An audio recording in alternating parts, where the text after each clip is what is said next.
தனுஷ்கோடி தமிழகத்தின் ராமேஸ்வரம் என்ற தீவில் கிழக்கு பகுதியின் கடைசியில் உள்ள ஒரு கிராமம்.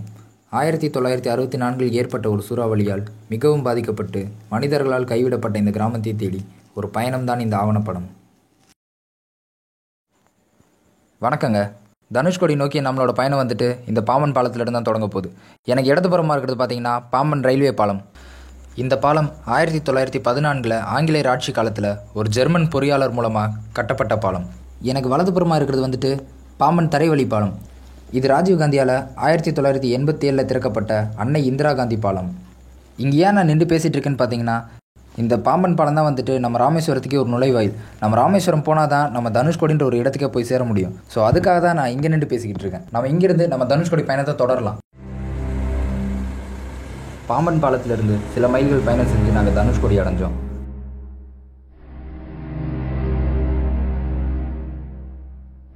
அங்கே வந்த உடனே அழியும் தருவாயில் உள்ள ஒரு பழைய கடலோர காவல் படையோட கோபுரம் ஒன்று எங்களை வரவேற்றுச்சு.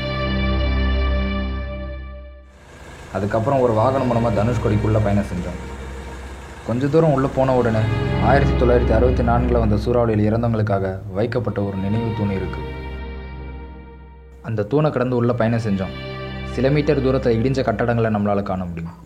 அந்த காலத்திலேயே தனுஷ்கோடியில் மருத்துவமனை, தபால் நிலையம், தேவாலயம் மற்றும் ரயில் நிலையமும் இருந்திருக்கின்றதுக்கு இந்த இடிந்த கட்டடங்கள் தான் சாட்சி. பல சிறப்பம்சம் இருந்த தனுஷ்கோடி இன்னைக்கு இப்படி இருக்க என்ன காரணம்?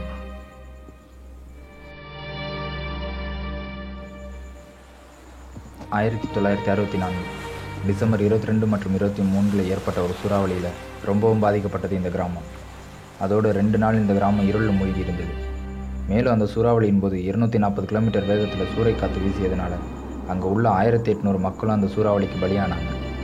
2 நாளும் சூறைக்காற்று பலமாக வீசியதுனால மீட்பு பணியிலையும் அரசாங்கத்தால் ஈடுபட முடியல.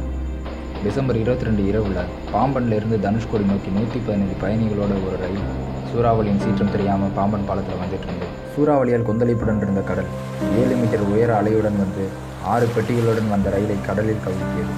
மேலும் அதில் பயணம் செஞ்சு 115 பயணிகளும் பலியானார்கள். பல மக்கள் இந்த சூறாவளியின் போது இறந்தாங்க. இதில் நீச்சல் காளி என்ற மீனவன் மட்டும் உயிர் தப்பிச்சார். இவர் உயிர் தப்பியதோடு மேலும் சிலரையும் காப்பாற்றினார். இவர் தனுஷ்கோடியின் வாழும் வரலாறாக 2010 வரை உயிர் பிழைத்தார். நீச்சல் காளியை பற்றி அவரது மகனிடம் கேட்டபோது, என் பேர் குமார், நான் நீச்சல் காளியோட பையன். அந்த 64 அழிஞ்சதில் வந்து நீச்சல் காளிங்கிற ஒரு மீனவர் தப்பிச்சிருக்காரு. தப்பிச்சு தான் சில பேரை காப்பாற்றி வெளியே அனுப்பி விட்டுட்டு அவர் இந்த ஊர்லேயே இருந்திருக்காரு. கவர்மெண்ட்டும் மற்ற எல்லாரும் வந்து கூப்பிட்டும் அவர் இந்த ஊரை விட்டு போகாமல் இங்கே இருந்திருக்காரு. 64 இருந்து 67 ஒரு ஸ்விம்மிங் காம்படிஷன் கூட வந்திருக்குது. தலைமன்னாருக்கும் தனுஷ்கோடிக்கும் அண்ணாதுரை பிள்ளை அவர் வச்சுருந்துருக்காரு. அதில் கூட அந்த நீச்சல் காளி நீந்தி ஒரு ப்ரைஸ் வாங்கியிருக்காரு. இந்த ஊரில் 67 அண்ணாதுரை கிட்ட அவார்டு வாங்கியிருக்காரு. அவார்டு வாங்கின பிறகு இந்த ஊரையே அவர் மதித்து இந்த ஊர்லேயே இருந்துட்டார். வார பயணிகளாக 47 வருஷமாக சொல்லிக்கிட்டு இருந்தவர் இப்போ தான் வந்து 2010 நவம்பர் 2010 தான் அவர் இருந்தார். அவர் இறந்ததுக்கு பின்னாடி அவரை சந்திச்சவங்க எல்லாருமே வாரவங்களுக்கு நான் ஒரு மீனவன் தான், மீன் தான் தொழில். இந்த 3 வருஷத்துக்கு பிறகு தான் அவரை பற்றி அதுக்கு முன்னே தெரியாமல் இருந்துச்சு. 3 வருஷம் இவர் இறந்ததுக்கு அப்புறம் தான் இவர் என்ன தெரிஞ்சதுனால இந்த இடத்துலேருந்து வாரவங்களுக்கு நான் கூறிக்கிட்டு இருக்கேன். அங்கே இருந்து தனுஷ்கோடிக்குள்ளே நாங்கள் பயணத்தை தொடர்ந்தோம். கொஞ்ச தூரம் போன உடனே சூறாவளிக்கு முன் பயன்பாட்டில் இருந்த ஒரு தார் சாலையையும் பழைய ரயில் தண்டவாளத்தையும் பார்த்தோம். ஆங்கிலேயர் ஆட்சி காலத்தில் இந்தியா இருந்த சமயத்தில் அண்டை நாடுகளான இலங்கை, பர்மா, பாகிஸ்தான் போன்ற நாடுகளும் ஆங்கிலேயரோட பிடியில் இருந்தது. அப்போது இலங்கையின் வளங்களையும் செல்வங்களையும் அபகரித்து செல்ல ஆங்கிலேயர்கள் ஒரு வழிவகுத்தனர். அதன் விளைவாக சென்னை எழும்பூரில் இருந்து கொழும்போவிற்கு ரயில் பயணச்சீட்டு வழங்கப்பட்டது. அதற்கான சான்றுதான் இந்த பழைய செய்தித்தாள். அதாவது சென்னையிலிருந்து தனுஷ்கோடி வரை ரயிலில் சென்று பின்பு அங்கிருந்து கப்பல் மூலம் இலங்கையின் தலைமன்னாருக்கு சென்றடைந்தனர்.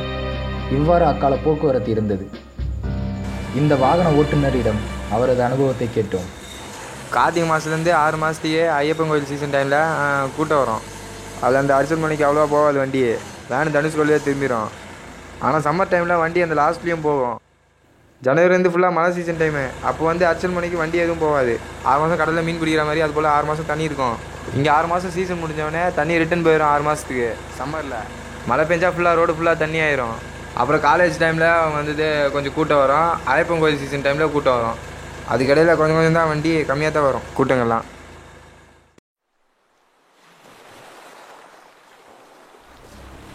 சில நேரம் பயணத்துக்கு அப்புறம் தனுஷ்கோடியின் கடைசி முனையான அரிச்சல் முனையை அடைஞ்சோம். இங்கே இருந்து இலங்கை வெறும் 29 கிலோமீட்டர் தொலைவில் அமையப்பெற்றது. இந்துக்களின் புராணமான ராமாயணத்தில் ராவணன் சீதையை இலங்கைக்கு கவர்ந்து சென்றார். சீதையை மீட்கிறதுக்காக ராமன் தமிழகத்திலிருந்து இலங்கைக்கு செல்ல ஒரு இடத்தை தன் புகழ்பெற்ற அம்பினால் தேடினார். அந்த அம்புடைய முதல் பகுதி தனுஷ் என்றும் கடைசி பகுதி கோடி என்றும் வழங்கப்பட்டது. அதன் பிறகு இடத்தை கண்டுபிடித்ததும் அந்த இடத்துக்கு தனுஷ் கோடி என்ற பெயர் வழங்கப்பட்டது. அங்கே இருந்து 4 நாள் அனுமன் படையோட உதவியால் பாலம் அமைக்கப்பட்டு அந்த பாலம் வழியாக ராமன் இலங்கைக்கு சென்றடைந்தார். இதனால் இந்த பாலத்துக்கு ராமர் பாலம் என்று பெயர் வழங்கப்பட்டது. பின்பு ராவணனோடு போர் புரிந்து ராமன் வெற்றி பெற்று சீதையை மீட்டார் என்பது ஐதீகம். ஒரு பக்கம் இது வெறும் கட்டுக்கதை. ராமர் பாலம் என்ற ஒன்று யாராலும் கட்டப்படவில்லை. அது இயற்கையாய் அமைந்த மணல் திட்டு என்று ஒரு தரப்பு மக்கள் கூறிக்கொண்டிருக்கும் போது அமெரிக்காவின் விண்வெளி ஆராய்ச்சி துறையை சேர்ந்த நாசா செயற்கைக்கோளால் புகைப்படம் எடுத்து தனுஷ்கோடியில் இருந்து இலங்கைக்கு பாலம் இருப்பதை உறுதி செய்தனர். அது மட்டும் இல்லாமல் இது இயற்கையாக அமைய பெற்றதில்லை, மனிதனால் கட்டப்பட்டதற்கான சாட்சியங்கள் இருக்கின்ற ஒரு அதிர்ச்சி தகவலை தெரிவித்தாங்க. பாலத்தோட அடிப்பகுதி மரக்கட்டையாலும் அதன் மேல் 2 அடுக்கு பெரிய பாறையும் வெளிப்பகுதியில் சிறிய பாறைகளும் அமைந்திருந்தது தெரிய வரப்பட்டது. பாலத்தின் மேலடுக்கில் உள்ள பாறைகள் மிதக்கும் தன்மை கொண்டது என்று பலராலும் நம்பப்பட்டது. அதாவது ராமனுடைய பாதம் இந்த பாறைகள் மீது பட்டதனால் இது மிதக்கும் திறனை பெற்றது என்று பலரும் கூறுகின்றனர். அது மட்டும் இல்லாமல் இந்த கல்லை கோவிலில் வச்சு வழிபடுறாங்க. இந்த பாலத்தை உறுதி செஞ்ச நாசா இது ராமரால் கட்டப்படவில்லை, மனித குலத்துடைய முதல் மனிதனான ஆதாமால் கட்டப்பட்டதுன்னு சொல்லி இந்த பாலத்துக்கு ஆதாம் பாலம் என்ற பெயரை வச்சாங்க. நம்ம ஊரில் உள்ள ஒரு இடத்துக்கு எங்கேயோ உள்ளவங்க பெயர் வச்சது சற்று வருந்தக்கூடியது. கடந்த 2004 வந்த சுனாமி போது கடல் உள்வாங்கிய சமயத்தில் இந்த ராமர் பாலம் காட்சி அளித்ததுன்னு பார்த்ததுக்கான சாட்சியங்கள் இங்கே உள்ளன.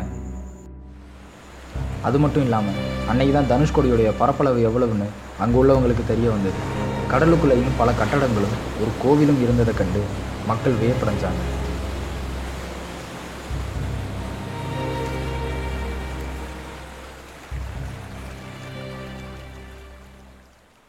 நான் இப்போ இருக்கிற இடம் தான் ஃபால்ஸ் ஜலசந்தி. அதாச்சும் ஜலசந்தினா ஜலம்னாலே நீர், அதாச்சும் இது 2 நீர் சந்திக்கிற இடம்.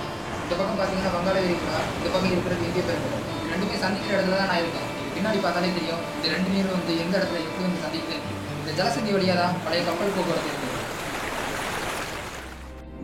இப்படி பல அம்சம் இருந்த தனுஷ்கோடி 1964 சூறாவளிக்கு அப்புறம் மனிதர்கள் வாழ தகுதியற்ற நிலம்னு அன்றைய அரசு அறிவித்து மக்களால் கைவிடப்பட்டது. மொத்த இடத்தையும் பார்த்தா உங்களுக்கே தெரியும் சூறாவளியோட கோரத்தானவை எப்படிப்பட்டது. கண்ணுக்கு எட்ட தூரம் வரைக்கும் வெறும் மணல் தான் இருக்குது. அந்த சூறாவளியோட பாதையில் இருந்த எல்லாத்தையும் அது தூக்கி வரை போட்டு இப்போ ஏதோ ஒரு பாலைவனம் கூட காட்சி எடுக்கும். இதை பார்க்கும்போது அன்னைக்கு வாழ்ந்த மக்கள் சூறாவளி வந்து துணி விரிச்சு இருந்திருப்பாங்கன்னு நினைக்க சொல்லுங்கள். ஆனால் இன்னைக்கு இது ஒரு சுற்றுலா தலமாகவும் மற்றும் ஒரு புண்ணிய ஸ்தலமாகவும் மாறி இருக்கு. தினமும் இந்த தனுஷ்கோடிக்கு பல மக்கள் வந்துட்டு இருக்காங்க. என்னதான் மனிதர்கள் வாழ தகுதியற்ற நிலம்னு அரசாங்கம் இந்த இடத்த அறிவித்தாலும் இங்கே சூறாவளியில் உயிர் தப்பிச்சவங்களோட சில வம்சாவளிகள் இன்னும் இங்கே வாழ்கிறாங்க. தமிழக அரசு 50 ஆண்டுகளுக்கு பிறகு இப்போ தான் தனுஷ்கோடி நிலைமையை புரிஞ்சுக்கிட்டு தார் சாலை அமைக்க ரூபாய் 25 கோடி நிதி ஒதுக்கியிருக்காங்க. கூடிய சீக்கிரமே தனுஷ்கோடி புத்துயிர் பெறும்னு நம்புவோம்.